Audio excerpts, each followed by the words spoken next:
24 सितंबर 1932 को गांधी जी और बाबा साहब आम्बेडकर के बीच में पूना पैक्ट हुआ और गांधी जी ने जबरदस्ती हमारे लोगों को जॉइंट इलेक्टेड दिया। जॉइंट इलेक्टेड का क्या मतलब है?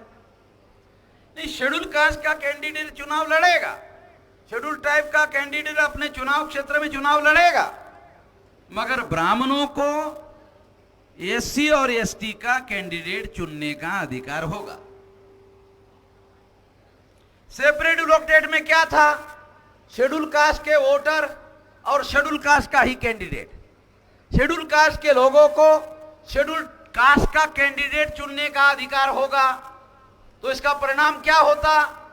जो सबसे ज्यादा ताकतवर और शक्तिशाली शेड्यूल कास्ट का आदमी होता वही चुनकर जाता। शेड्यूल ट्राइब का जो आदमी सबसे ज्यादा शक्तिशाली, सबसे ज्यादा ताकतवर होता वही चुनकर जाता, और वो शक्तिशाली एससी एसटी का आदमी चुनकर जाता।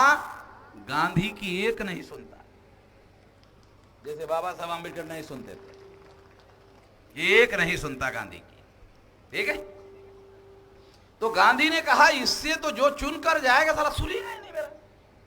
मानने का तो दूसरी बात है, ये सुनेगा ही नहीं। तो फिर कैसे होगा हमारा राज?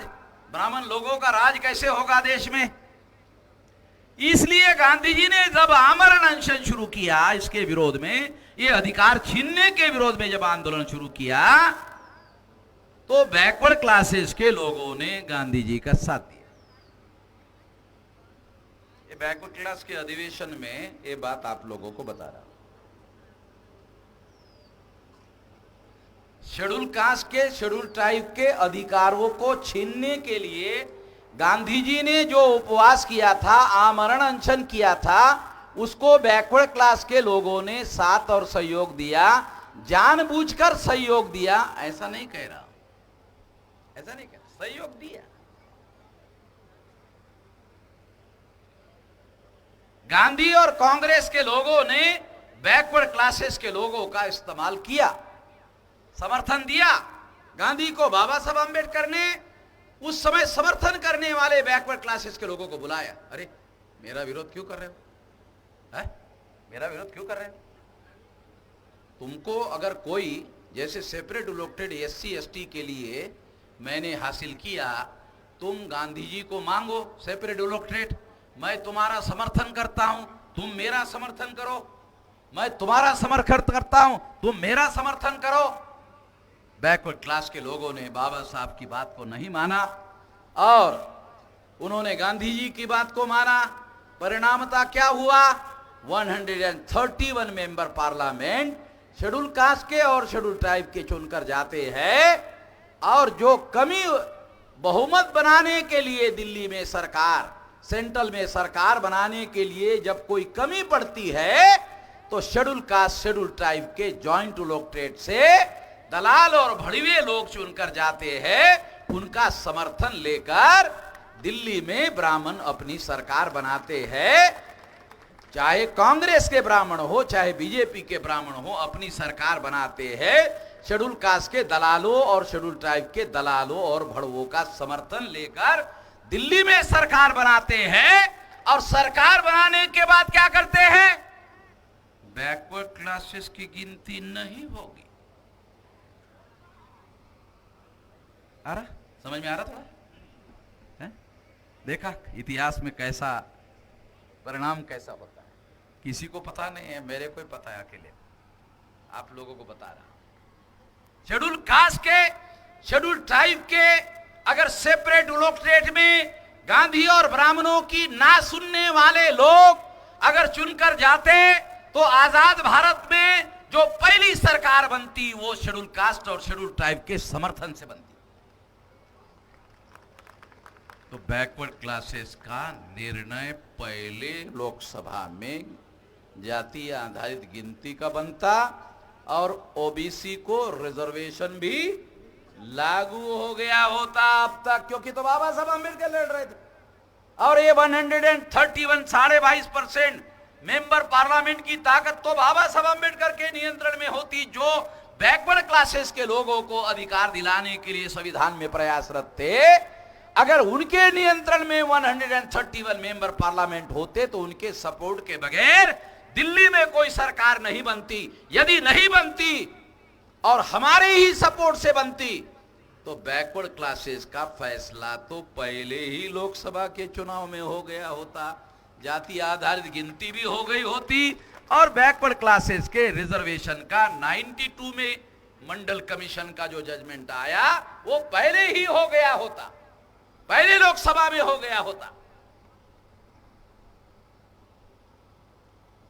बैकवर्ड क्लास के लोगों ने गांधी जी का 17 अगस्त 1932 के बाद जो आमरण अनशन था, वो आमरण अनशन का अगर बैकवर्ड क्लास की ने समर्थन नहीं किया होता तो बाबा साहब अम्बेडकर जीत गए होते।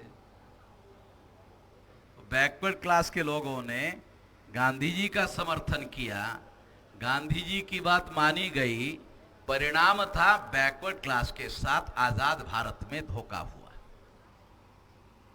ये इतिहास आज इसलिए बता रहा हूं कि अब भविष्य में ये गलती दोबारा नहीं करना है, इसीलिए बता रहा हूं, इसीलिए आप लोगों को समझा रहा हूं कि ये गलती दोबारा नहीं होनी चाहिए। दूसरी बात, ये गलती रोकने का तरीका क्या है? ये गलती रोकने का तरीका है अपना संगठन बनना चाहिए, बैकवर्डों का संगठन होना चाहिए। आजाद भारत में ये शायद पहला संगठन है जो राष्ट्रीय स्तर का अपने बलबूते पर बन रहा है। ये कैडर बेस ऑर्गेनाइजेशन है। बामसेप में जितनी शाखा होगी 567 31 स्टेट में, जितने स्टेट में बामसेप होगा उतने स्टेट में बैकवर्ड क्लास का संगठन होगा। और ये पहला कैडर बेस ऑर्गेनाइजेशन। साथियों, जो ये हमारे हाथ में बहुजन चाय है बहुत टेस्टी है, इसको हमने यूज किया है, बहुत बढ़िया लगता है। जब से बहुजन प्रोडक्ट लॉन्च हुआ देश में पूरा तहलका मचा हुआ है और बहुजन प्रोडक्ट के लगभग 250 प्रोडक्ट लॉन्च हो चुके हैं। तो साथियों, मैं आपसे निवेदन करता हूँ कि आप एक बार बहुजन प्रोडक्ट के सारे जो है कि चाय और बहुत सारे जो है कि फेस वॉश और साबुन तमाम प्रोडक्ट लॉन्च हो चुके हैं। मैं निवेदन करता हूं कि आप भी यूज करें। मैंने इसको यूज किया, बहुत बेस्ट है। ऑर्गेनाइजेशन है बैकवर्ड का, संगठन तो दूर की बात है। बैकवर्ड क्लासेस को कैडर बेस किसको कहते यही पता नहीं है। संगठन बहुत दूर की बात है, ये कैडर बेस ऑर्गेनाइजेशन है। किसी मकसद के लिए, किसी विचारधारा के लिए, किसी खास कार्यक्रम के लिए बनाया जा रहा है। और ऐसा बनाने के लिए बामसेप के द्वारा राष्ट्रीय पिछड़ा वर्ग मोर्चा को पूरी ताकत दी जाएगी। सारे देश भर में पूरी की पूरी ताकत दी जाएगी। ये पहला अधिवेशन है। दूसरा अधिवेशन में आप आ जाना तो 5 गुना बड़ा होगा, 5 गुना बड़ा। ज्यादा समय 1 साल में 5 गुना बड़ा होगा। मैंने आते ही पूछा कि ये छोटा पंडाल यार 52% लोगों का, इतना तो मेरा जिले वाले का रहता है? मैं जब लेता हूं ना यूपी में जिले का तो ये इतना रहता है। ये राष्ट्रीय स्तर का अधिवेशन जो है वह बिल्डिंग तक होना चाहिए था। तो बनाने वाला कमजोर पड़ गया है, ऐसा कि बरसात आ रही थी और मैंने पूछा, वो भी बैकवर्ड का था? वो भी बैकवर्ड का था। बैकवर्ड का ही आदमी बैकवर्ड का पंडाल बनाने के लिए कि बरसात आ रही थी इसलिए नहीं बना पाया। मट्टी का ढेला था, है? मट्टी का ढेला था जो पानी आने से कमजोर पड़ रहा था। किसान खेती में फसल उगाता है तो उसके सारे कपड़े तो गीले हो जाते ना भाई, है? मैं तो किसान का बेटा हूं इसलिए जानता हूं ना। तो इसलिए आप लोगों को यह बात मैं समझा रहा हूं कि अपने बल पर संगठन का निर्माण करना होगा और कैडर बेस ऑर्गेनाइजेशन करना होगा, और केवल उत्तर प्रदेश का नहीं बनाना होगा, राष्ट्रीय स्तर का संगठन बनाना होगा। और ऐसा जब आप करोगे तो फिर अपने बल पर हर काम करने लायक हो जाओगे। ऐसा करने के लिए ये प्रयास है, ये कोशिश है। और इस कोशिश में हम लोग बामसेव के द्वारा हर प्रकार का आप लोगों को साथ सहयोग दिया जाएगा, हर संभव साथ सहयोग दिया जाएगा, सारे देश भर में दिया जाएगा। और बैकवर्ड क्लासेस को एक काम से अपने आप को दूर रखना होगा। या तो आप बैकवर्ड हो सकते हो या तो आप हिंदू हो सकते, दोनों एक साथ नहीं हो सकते। ध्यान रखना। थोड़ा सा आप लोगों का इतिहास बताता हूं, ओरिजिनल इतिहास पता नहीं हमारे लोगों को, ओरिजिनल बताता हूं। सिंधु घाटी की सभ्यता जब यहां इस देश में बनाई गई, कोई ब्राह्मण नहीं था, कोई ब्राह्मण नहीं था। तो उसके 1400-1500 साल बाद आए, सिंधु घाटी सभ्यता का विकास हुआ। उसके 1400-1500 साल बाद ब्राह्मण यूरेशिया से भारत में आए। उसके दरमियान आप देखेंगे कि इस देश में एक और लहर चलती है बुद्ध की, एक लहर चलती है महावीर की। ये दोनों के दोनों जो है मूल निवासी लोग हैं, और इसमें सबसे बड़ी लहर जो है वो बुद्ध की चलती है। इस प्रक्रिया में एक महत्वपूर्ण बात मैं आप लोगों को बताना चाहता हूं कि हम एक शब्द प्रयोग करते हैं मूल निवासी, हम एक शब्द प्रयोग करते हैं मूल निवासी। ये मूल निवासी में ये लोग है कौन? तो इतिहास के गहराई में जाने के बाद पता चला ये नाग लोग हैं। इस देश के जो मूल निवासी लोग हैं ये नाग लोग हैं। ये जो यूपी में जो यादव है उसके जाति का नाम है अहीर, है ना, है? अहीर। तो अही शब्द का अर्थ होता है नाग। किसी को पूछ, पंडित को पूछ लेना, पंडित जी अही शब्द का क्या अर्थ होता है? कहा कि नहीं बताता। दुश्मन का कैसे बताएगा? सबसे ज्यादा कट्टर दुश्मन जो था ये ब्राह्मण का, नाग लोगों था। तो नागों का और ब्राह्मणों का संघर्ष भारत में। फिर उसके बाद इस देश के मूल निवासी जो है वो बाय रिलीजन बुद्धिस्ट लोग थे। फिर सम्राट बृहदत्त मौर्य जो आखिरी राजा था, पुष्यमित्र शुंग नाम के ब्राह्मण ने मारा। बहुत ब्रीफ में बता रहा, पुष्यमित्र शुंग नाम। और ये जो मेरे हाथ में बहुजन डिटर्जेंट पाउडर है, आप भी इसको यूज करें क्योंकि हमने यूज किया है, बहुत ही बढ़िया है, कपड़े को अच्छे तरीके से सफाई करता है और आप भी यूज करिए। नाम के ब्राह्मण ने सम्राट बृहदत्त मौर्य, चंद्रगुप्त मौर्य के खानदान का आखिरी राजा सम्राट बृहदत्त मौर्य की हत्या की। हत्या करने के बाद पुष्यमित्र शुंग नाम का ब्राह्मण जो है वो राजा बना। ये ब्राह्मण का राज शुरू। तो इस तरह से उसके बाद में रामायण लिखी गई, उसके बाद में महाभारत लिखा गया, उसके बाद में पुराण लिखे गए। थोड़ा इतिहास बहुत ब्रीफ में बता रहा हूं, और ब्राह्मणों को मेरी चुनौती है, जो मैं कह रहा हूं उसे गलत साबित कर दे। उसके बाद रामायण लिखी गई, उसके बाद महाभारत लिखा गया। ब्राह्मण कहते हैं रामायण कब लिखा?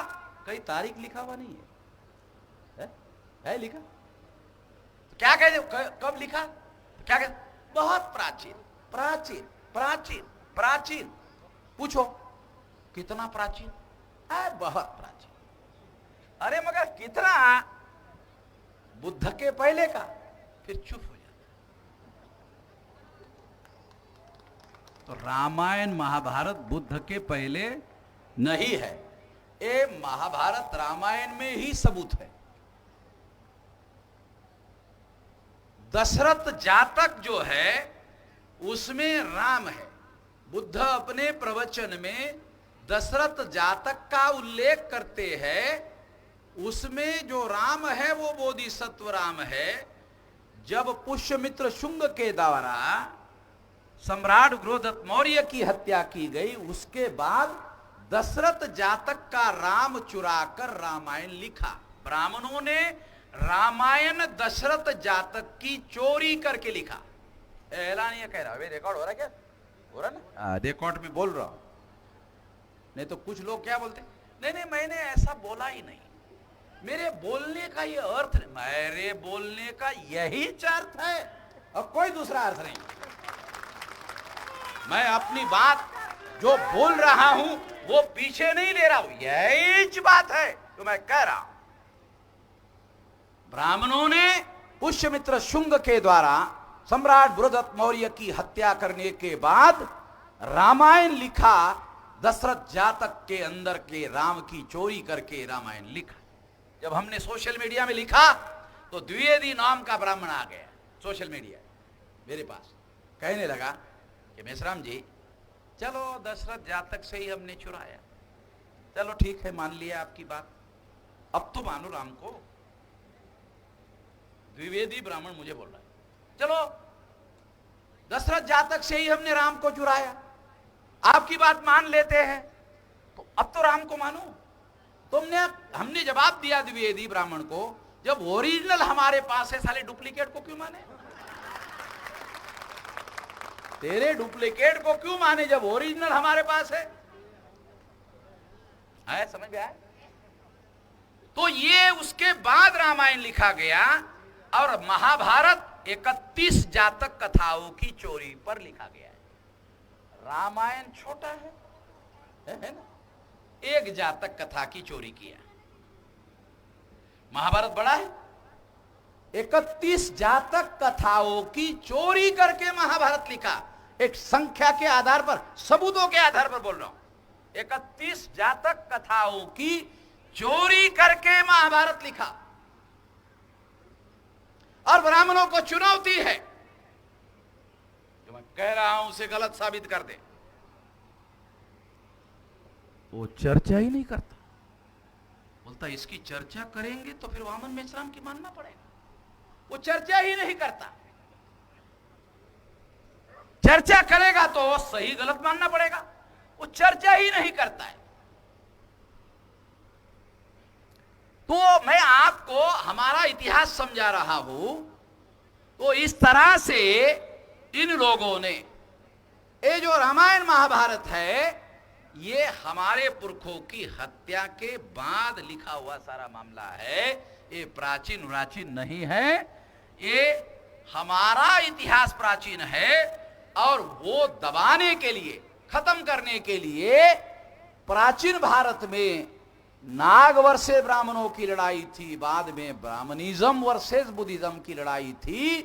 ब्राह्मणिज्म और बुद्धिज्म की लड़ाई 7वीं शताब्दी तक चल रहा था। लड़ाई 7वीं से और 12-13वीं शताब्दी तक चल रहा था। जब मुसलमानों का भारत में आगमन हुआ तो फिर ब्राह्मणों ने हिंदू मुसलमान का मामला खड़ा कर दिया, तो फिर हिंदू मुसलमान का मामला खड़ा हो गया और ब्राह्मणिज्म वर्सेस बुद्धिज्म की लड़ाई गायब कर दिया। आज भी SC ST OBC के लोगों को ब्राह्मण हिंदू तो कहते हैं मगर अधिकार देने के लिए तैयार नहीं। जो SC ST OBC का आदमी साथियों, जो ये हमारे हाथ में बहुजन चाय है, बहुत टेस्टी है, इसको हमने यूज किया है, बहुत बढ़िया लगता है। जब से बहुजन प्रोडक्ट लॉन्च हुआ देश में थोड़ा तहलका मचा हुआ है और बहुजन प्रोडक्ट के लगभग 250 प्रोडक्ट लॉन्च हो चुके हैं। तो साथियों, मैं आपसे निवेदन करता हूं कि आप एक बार बहुजन प्रोडक्ट के सारे जो है कि चाय और बहुत सारे जो है कि फेस वॉश और साबुन, तमाम प्रोडक्ट लॉन्च हो चुके हैं। मैं निवेदन करता हूं कि आप भी यूज करें। मैंने इसको यूज किया, बहुत बेस्ट है। बीजेपी में है, अगर उसने SC ST OBC या OBC की बात की तो बीजेपी के अंदर वाले ब्राह्मण क्या कहते हैं? अरे तुम बीजेपी में हो, तुमको हिंदू की बात करनी चाहिए, बैकवर्ड की बात नहीं करनी चाहिए। बीजेपी के अंदर जो भी बैकवर्ड जाएगा तो बीजेपी वाले ब्राह्मण उसको क्या कहते हैं? अरे तुम बैकवर्ड की बात बीजेपी में आकर कर रहे हो, हिंदू क्यों करो, हिंदू की करो, हिंदू की करो। अब जैसे ही बैकवर्ड हिंदू की बोलना शुरू हो जाता है, बैकवर्ड का मामला हवा में उड़ जाता है, खत्म ही हो जाता है। तो हिंदू की बात करने का मतलब है बैकवर्ड के अधिकार को पूरी तरह से नकार देने का मामला है। ये बात बैकवर्ड क्लास के लोगों को समझना होगा। ये समझाने के लिए बता रहा हूं, बैकवर्ड एक साथ दो नहीं हो सकता है, तो हिंदू हो सकता है तो बैकवर्ड हो सकता है। तो आपको फैसला करना होगा, या तो बैकवर्ड बनो या तो हिंदू बनो।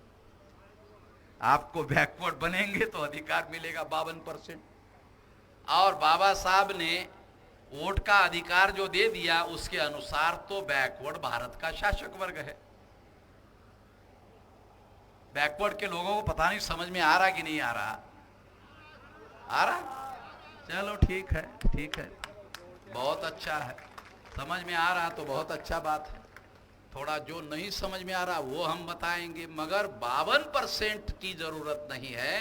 अरे 51 से ही तुम शासक वर्ग बन सकते हो, 52 की जरूरत नहीं है, 51 से ही बन सकते हो। 52 से तो बनेंगे, मगर 52 वाले ब्राह्मणों के पार्टी की सरकार बनाते हैं, अपनी सरकार बनाते नहीं है। ये समस्या है, और इस समस्या ने बैकवर्ड क्लास की समस्या पैदा की। जो ब्राह्मणों की सरकार बैकवर्ड बनाएंगे, वो सरकार बैकवर्डों की गिनती करने के लिए तैयार नहीं है। देखो, नरेंद्र मोदी बैकवर्ड का आदमी प्रधानमंत्री बन गया, कितना महान है, कितना महान है। उदाहरण देता हूं, बोलता जंगलों में चित्ते खत्म हो गए, विदे अफ्रीका से लाया। बोलते जंगल में चित्ते खत्म हो गए, जंगली जानवर खत्म हो गए, उसकी गिनती किया। नरेंद्र मोदी देखो कितना महान है, जंगल में जो चित्ते थे बोलते 0 हो गए। बैकवर्ड 52 है, साली गिनती नहीं कर रहा है, जंगल के जानवर की गिनती कर रहा है, बोलते 0 हो गया। इतना महान आदमी है। जंगल के जानवर, हिंसक जानवरों की गिनती किया और 0 हो गया, तो साउथ अफ्रीका से वहां से चित्ते लाया, जंगल में छोड़ा, भी फोटो भी निकाला, अखबार में छपवाया, टीवी पर दिखाया। बैकवर्ड की गिनती के बारे में बोल ही नहीं रहा है। जब बैकवर्ड हिंदू बनता है तो अपने अधिकार भूल जाता है, और बैकवर्ड जब बैकवर्ड बनता है तो मंडल कमीशन लागू करवाता है। बैकवर्ड जब बैकवर्ड बना तो मंडल लागू हो गया। उसके बाद में बैकवर्ड के अभी 7% IAS IPS अधिकारी हो गए, 2% थे। तो बैकवर्ड बनेगा तो अधिकार मिलेगा। बैकवर्ड के आधार पर हर 21 साल के व्यक्ति को वोट का अधिकार हो गया। ये बाबा साहब आंबेडकर ने 26 जनवरी 1950 को लागू कर दिया। इसके आधार पर बैकवर्ड क्लास भारत का शासक वर्ग है। मगर कोई आदमी आपके घर में आकर ये नहीं कहेगा, ब्राह्मण भारत का आपके घर में आकर ये नहीं कहेगा बैकवर्ड। और ये जो मेरे हाथ में बहुजन डिटर्जेंट पाउडर है, आप भी इसको यूज करें, क्योंकि हमने यूज किया है, बहुत ही बढ़िया है, कपड़े को अच्छे तरीके से सफाई करता है। जी, आप ही भारत का शासक वर्ग हो। ये लो, परोस कर आपको नहीं देगा, आपको इसके लिए संघर्ष करना होगा, और संघर्ष करने के लिए संगठन चाहिए, और संगठन बनाने के लिए जागरण चाहिए, जागरण के लिए विचारधारा चाहिए। इतना सारा मामला होगा तो होगा ना, अन्यथा नहीं हो सकता। इस तरीके से अगर आप काम करोगे तो ये निश्चित रूप से काम होगा। और इसलिए साथियों, इस बात को ध्यान में रखते हुए भारत के भविष्य का निर्माण 52% लोगों के जागृति पर निर्भर है। अगर भारत को दोबारा ब्राह्मणों का गुलाम बनाना है या भारत को आजाद करना है, ये 52% लोगों के, बैकवर्ड क्लासेस के लोगों के जागृति पर निर्भर है। इतना बड़ा मामला है। अगर 52% लोग जागृत नहीं हुए, भारत ब्राह्मणों का दोबारा गुलाम हो जाएगा। और जागृत हो गए, भारत आजाद हो जाएगा और इस देश में हम सब लोगों को, तमाम लोगों को आजादी मिलेगी। ये आजादी की जंग है, ये केवल चपरासी की नौकरी या बाबू की नौकरी हासिल करने का मामला नहीं है, ये आजादी की जंग है। ये आजादी की जंग लड़ने के लिए ये बड़ा संगठन बनाया जा रहा है। ये बनाने के लिए आप आने वाले समय में ताकत लगाओ, शक्ति लगाओ और बाकी बचा हुआ खुराक खाना खाने के बाद खिलाऊंगा।